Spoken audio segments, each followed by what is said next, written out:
That boy grilling. Yeah, we are. Put the chicken on the grill. Ooh. Let that cook up for, I'd say 45 minutes. 45 minutes or so. Yeah, somewhere around there. I kind of tell when it's done, you know. How often do you normally wait till you turn the chicken? I wait till, I don't know, it's kind of just like instinct. Oh, Yeah. also like boxing. Yeah. It's all- it's like you just see it. You see the color. You just see the look of it. Yeah. You know it's ready to be. It's ready to be turned. Man, I mean, you could turn it and flip it. With chicken, I could, you flip it multiple times. But with steak, you usually just want to flip it one time. you grilling asparagus? Yeah, then we got some asparagus. I never had grilled asparagus. Yeah, see, normally I'd wrap these in bacon. For real? Yeah, you wrap them in bacon. Oh man, so I gotta come after June 19th. Yeah, definitely for sure. But yeah, normally I wrap them in bacon and then you just put them on the grill and they're fire. Bacon asparagus. I never had that before. Yeah, you wrap them in bacon, they're good. But for now, you know, since I got my diet and all that, I'm just gonna grill them just like that. Yeah. That way you don't become El Gordo. And go, yeah. That's why I don't be fighting at 126. You fight at 140. I'm 140. You gonna have to fight Josh Taylor for the belts. You start- Taylor. Hey, that was a great performance. By Josh Shout Taylor? out to Josh. Yeah. Oh yeah. We had a chance to watch that fight together. Was it what did you take from that fight? Watching it? You see, Josh in that fight, you know, he his counter punching abilities Yeah. and his work rate really he matched Ramirez's work rate. You know, we all know that Ramirez is a workhorse, works hard, and that's how he's got a lot of his victories through just sheer determination and will.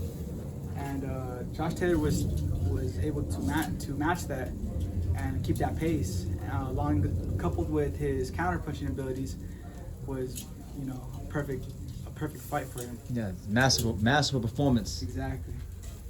He was over there controlling him with the right with his lead hand is his right hand. Yeah. Especially if it's a southpaw righty, you got to dominate him with that hand, because this is what you got to get after. Gotta get past that You gotta lead get hand. past this hand right here.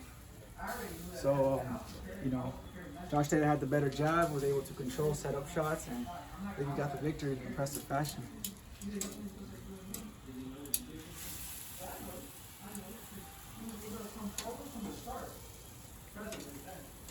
He making this shit look easy, man.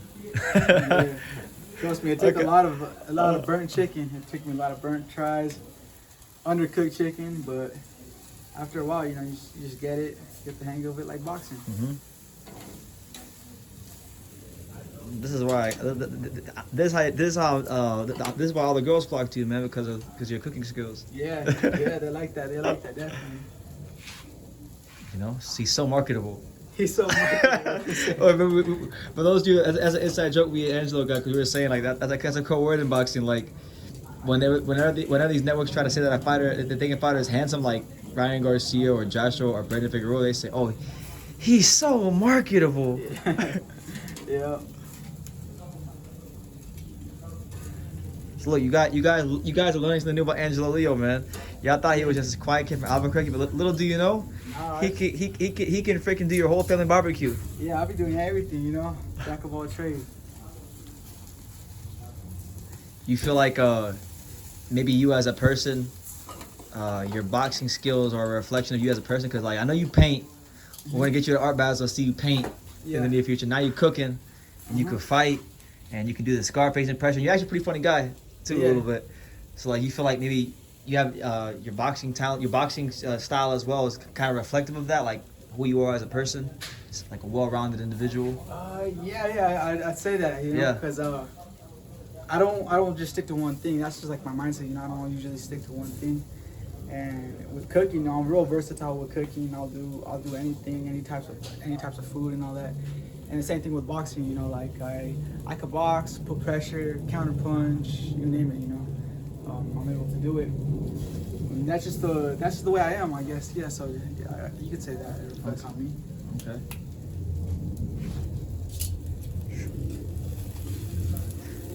Yeah. By the way, happy birthday to your father, man, Miguel. I mentioned it earlier, but like, About your dad, because like your dad's a pretty quiet guy. He's so quiet sometimes. Like I was in the corner today when Marcos was sparring, and I was like 5 feet from him. I could barely hear him. He's really, really soft spoken. Yeah. What could you tell the world about your father as a trainer? As a trainer, my dad is, he's a mastermind. He's a mastermind, and he's a real, how do you say it? Like an analyst. He likes to analyze everything. Yeah. He's about the details. The details? Yeah, he's very like detail oriented. Like detail oriented, exactly. Yeah. When I'm throwing punches, he wants the correct form. I can't throw my punches any just type of way. He wants me to sit down, turn my hips, and snap that shoulder. And he always stresses that he's really all about the fundamentals. Dope. And he likes the feints a lot. He's inspired a lot by Bruce Lee, to be honest. Bruce Lee, really? Yeah. Oh yeah, my dad was a big Bruce Lee fan when he was younger. He always tells me that he watched all the movies. We even have one of Bruce Lee's books. I think it's The Tao of Jeet Kune Do. It's called. Have you read it? I've read it. My dad's read it, and he's got a lot of his philosophies from there. I never read it, but I'll show you. I think we have it. What's one thing you took from that book that you feel like is interesting? There's so much in it. It's in that book Bruce Lee calls it Western boxing. Western boxing. Yeah, it's a book on his philosophy of fighting. So he has kickboxing and all that, but for the part that applies to us is Western boxing. Mm-hmm. And so he just teaches like in different scenarios if he's a combination puncher, what you want to do, or if he's defensive. There's just so many things in that book, what the jab does. There's different things, types of jabs. He got one called the corkscrew jab. Yeah. It's called the corkscrew. I've seen you throw that before. I've done it before, and who also is a big fan of Bruce Lee is Manny Pacquiao. You're right. I've seen Pacquiao throw that same shot. It's like he throws it boom. I think he dropped Ricky Hatton with that shot, the first knockdown. Yeah. Hit him with that one, boom, and then he goes under. I remember that. Boom, goes under. So yeah.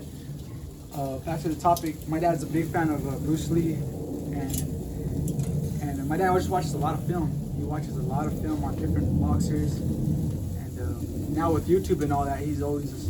Oh, you got like a whole library of fights now. Yeah, YouTube. You can watch any fight on YouTube, and that's what my dad is. My dad takes advantage of that. Absolutely. Shout out to Miguel. And how about him as a man? Like, I mean, what was your childhood like growing up with him?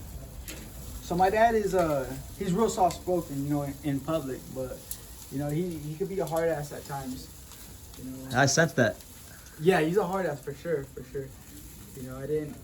I didn't get to where I'm at just for him just telling me sweet nothings, Mm-hmm. and sugarcoating anything. He tells me like it is. He's got he tells it like it is. That's basically it. And but for the most part, he's honest. And what else would I have to say about him? And he's cutthroat, Cutthroat, yeah. He's very cutthroat, very old school in his ways. You respect him, he'll respect you type. Okay. Yeah. I know you come from Albuquerque. That's like a pretty rough place from what I hear. I've never been there. But it's pretty rough from what I hear. Yeah, it's pretty rough. It's got its places. You got the likes of Johnny Tapia, Danny Romero.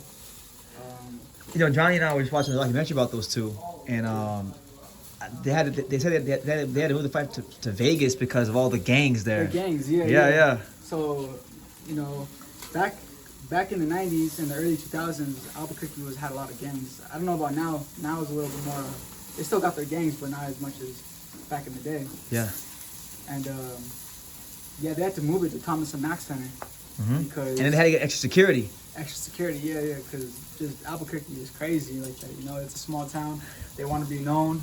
They got two of their fighters on national TV that made it, so they're wilding out. They're gonna go nuts. Albuquerque's turning up. Yeah, they definitely did. And that'll tell you what kind of city it is. They're just wild. And growing up, it's the same thing. The kids were rough. I had to be rough too. Not that I wasn't rough. I was already kind of I was that type of kid already. Yeah. So you guys a lot of fights in school and stuff, or? Yeah, I got in fights in school, just everywhere. Everywhere there. You just had, you had to know how to defend yourself because Otherwise, you get chewed up and spit